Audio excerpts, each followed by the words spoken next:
kemiaflevering af Henriette Dalet 3. Y, lavet på baggrund af et forsøg i tilvækst i gips, energi og opløselighed. Formålet er at bestemme tilvæksten i gips energi for vores valgte reaktion. Og herefter vil vi så opstille en hypotese for, hvorvidt den her reaktion den danner et bundfald, som også er det, der kaldes for en udfaldning, eller om den ikke gør det. Og hypotesen den bygger på baggrund af viden om gips, energi, og de forudsigelser, der siger, at en reaktion egentlig kun kan forløbe spontant, hvis foretegnet er negativt, altså minus. På billedet ses en mand, og den her mand, han hedder Josiah William Gibbs, som er hovedet bag Gibbs Energi. Og han var amerikansk teoretisk fysiker og kemiker, og desuden også professor i matematisk fysik ved Yale Universitet. Og hans arbejde med varmelære og statisk mekanik, det ændrede en kæmpe stor del af den fysiske kemi, som gik fra at være empirisk naturansigt til at være deduktiv videnskab.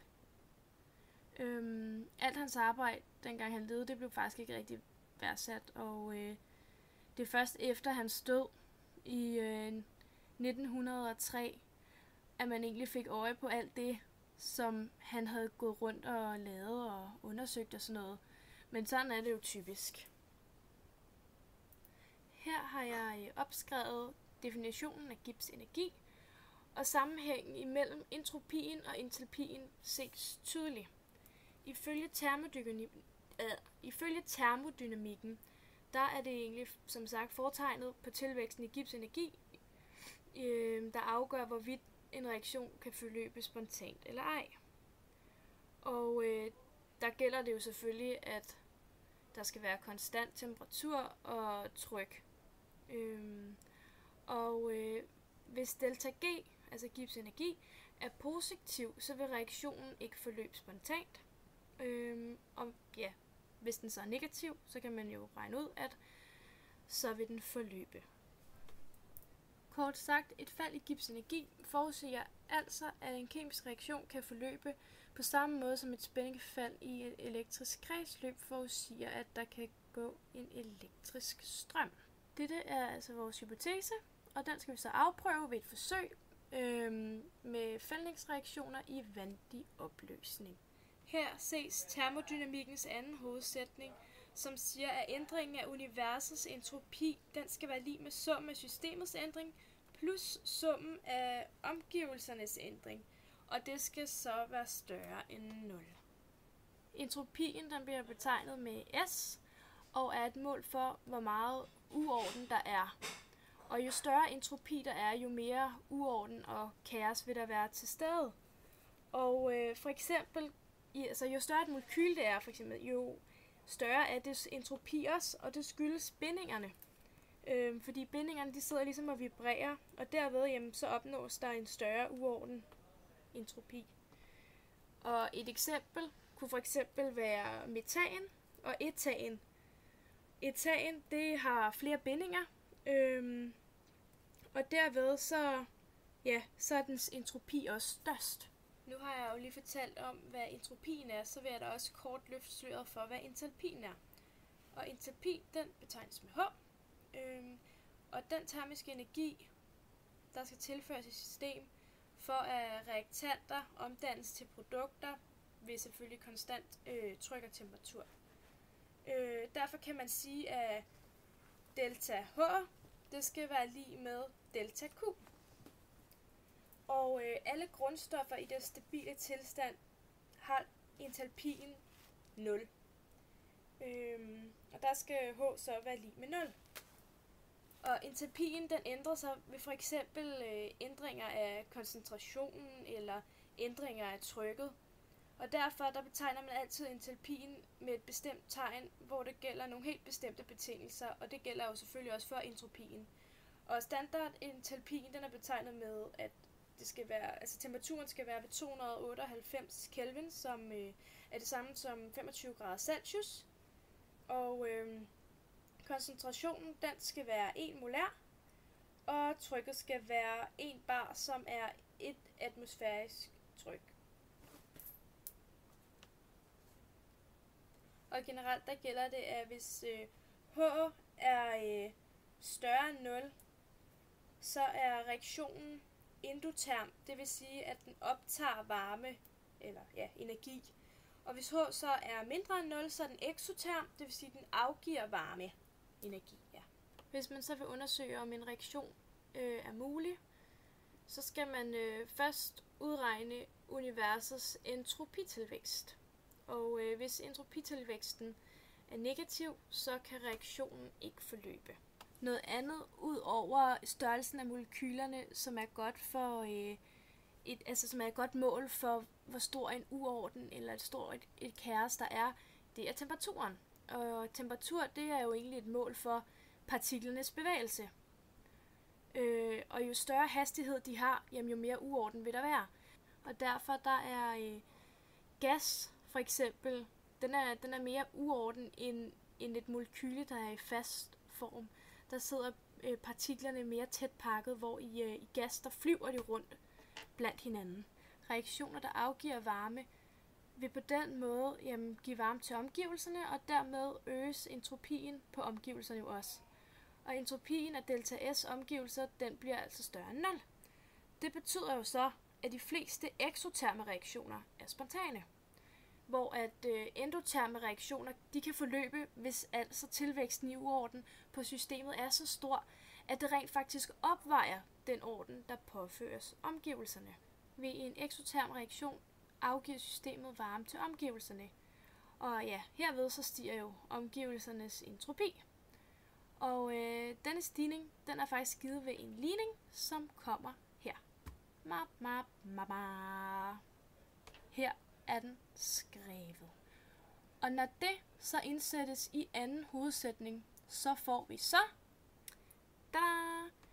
og det fører så til, at forudsigelserne om, at Gibbs energi skal være negativ for en spontan reaktion kan forløbe.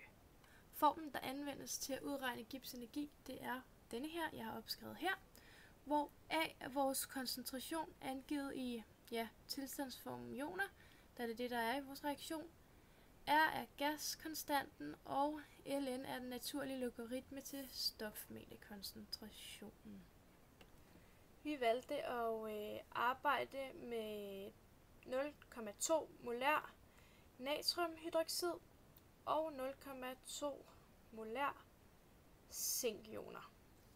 Reaktionsskemaet ser således ud her. Hydroxidionerne, de reagerer sammen med zinkionerne og danner zinkhydroxid. Og det hele det er jo, som før nævnt, på vandig opløsning. I databogen har jeg slået følgende værdier op, og de indsættes nu i vores formel, som jeg før nævnt. Og jeg tror faktisk, jeg glemte at sige, hvad T står for, men T er jo selvfølgelig temperaturen, og i dette tilfælde så er den angivet i Kelvin, 298 Kelvin, som svarer til stuetemperatur. Her har vi så indsat vores tabelværdier i den forrige formel, og Ln det er så til 0,2, fordi det var vores koncentration. Og 298, jamen det var antal Kelvin, temperaturen i Kelvin, ja. Og så var der gaskonstanten, som er her, de 8,314 gange 10 opløftet minus 30 kilojoule per Kelvin gange mol. Yes. Og så får vi følgende resultater herhen. Værdierne indsættes så i tabellen, og vi får følgende resultat. Det er et negativt resultat. Ses her. Minus foran. Det betyder, at der vil ske en udfældning. Og det stemmer jo ikke helt overens med vores forsøg, fordi i vores forsøg var der ingen udfældning. Enten er vores forsøg gået forkert, eller også har jeg lavet en regnefejl. Men umiddelbart kan jeg ikke finde nogen regnefejl. Jeg har gået det igennem flere gange, så jeg gætter på, at vores forsøg har reageret forkert, og der rent faktisk skulle være sket en udfældning. Det kan også godt være, at der er sket en udfældning, men at udfældningen har været så lille og så svag, at man egentlig ikke rigtig har kunne se den. Lige om lidt så ses et billede, jeg har taget af vores forsøg, Og så kan man jo så selv afgøre, om man synes, der er en udfældning eller ej. Men altså, det kan ikke rigtig ses med det blotte øje. Det er lidt irriterende. Her ses billedet af vores reaktion i et lille... Ja, er det et plexiglas? Nej, det er det ikke. Det er en lille brønd. Umiddelbart, så kan man ikke rigtig se nogen udfældning, men det burde der altså være. Ja. Her ses de materialer, jeg har brugt til forsøget. 0,2 molær zinkioner i vandig opløsning og 0,2 molær natriumhydroxid i vandig opløsning. Så var det de der brønde, hvor vi puttede, hvor vi startede reaktionen ned i, og pipetter til at suge vores stoffer op med, og et 100 ml bæreglas benyttede vi også. Fejlkilder i forsøget kan helt klart være noget med temperaturen at gøre. Jeg var ikke helt præcis klar over, hvor varmt der var i kemilokalet, vi udførte forsøget i. Og det kan jo variere nogle grader. Og det kan måske have været en fejlkilde. Og ellers så måske noget målusikkerhed, da vi skulle suge vores forskellige stoffer op i pipetterne. Det var lidt svært at ramme. Der kan godt have været lidt, men jeg ved ikke, hvor stor en betydning det kan have haft. Det kan ikke have betydet så meget igen, men alligevel, nu nævner jeg den. Selvom vores forsøg ikke helt gik som planlagt, må vi jo prøve at holde humøret oppe. Så jeg kan konkludere, at vores forsøg ikke helt gik som det skulle. Men jeg kan konkludere stadig på baggrund af teorien og alt det med gips energi, jamen så en spontan reaktion forløbe ved positiv gipsenergi, og hvis gipsenergi er negativ, så vil reaktionen ikke forløbe spontant.